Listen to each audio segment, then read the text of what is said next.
Hello friends, I hope all of you are keeping yourself well. Friends, in the previous video we have talked about the warm ocean currents. Today we will talk about cold ocean currents. We have already discussed what are ocean currents, how are they caused, in which direction they generate and flow, and now we will discuss about cold ocean currents. As their name is suggestive, they bring cold water from polar areas. You see, higher latitudes are polar areas. They are bringing this cold water from polar areas towards warmer areas. So they bring cold water into warm water areas. It is very easy to understand. Now, my dear friends, contrary to warm ocean currents, these cold ocean currents are mainly found on the western margins of the continents. You see, in near equator in lower latitudes and in middle latitudes. Lower latitudes close to equator and slightly away from equator in temperate areas or middle latitudes, they are mainly found on the western margins of the continent. And that happens in both the hemisphere, in northern hemisphere as well as in southern hemisphere, right? And in northern hemisphere, in higher latitudes, you can see they are found on the eastern margins of the continents. Okay, so these features are very easy to understand.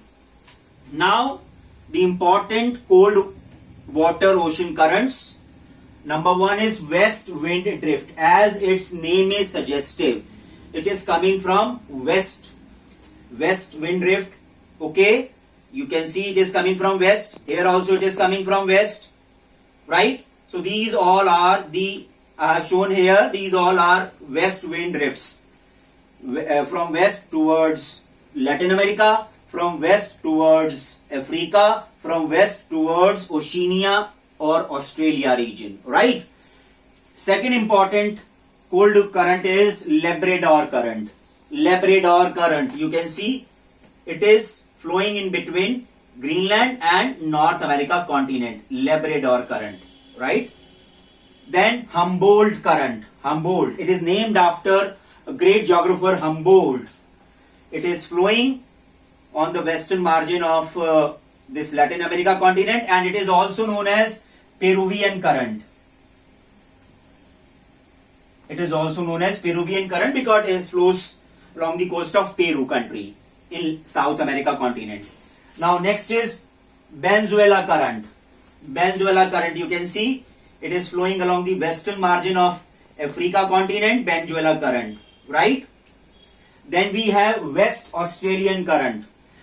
Okay, as its name is suggestive, very easy to remember, in the western part of the Australian coast, right?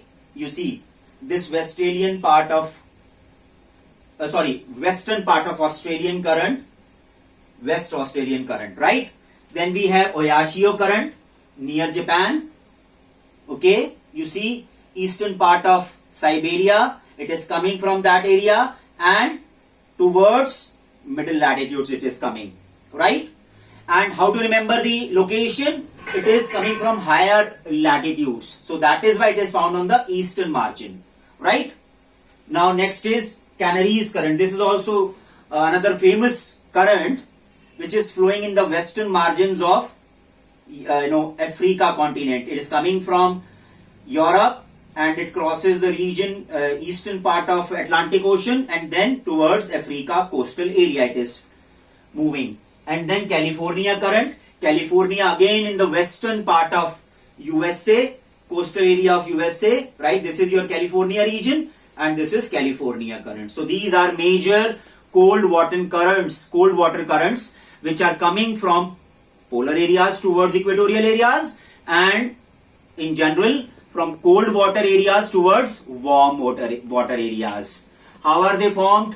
In which areas they come? And in which coastal areas they come, in low latitudes and middle latitudes and in higher latitudes, and which are the major ocean currents, cold ocean currents. Okay, all these things we have done. I hope you have well understood. Thank you very much. God bless you all.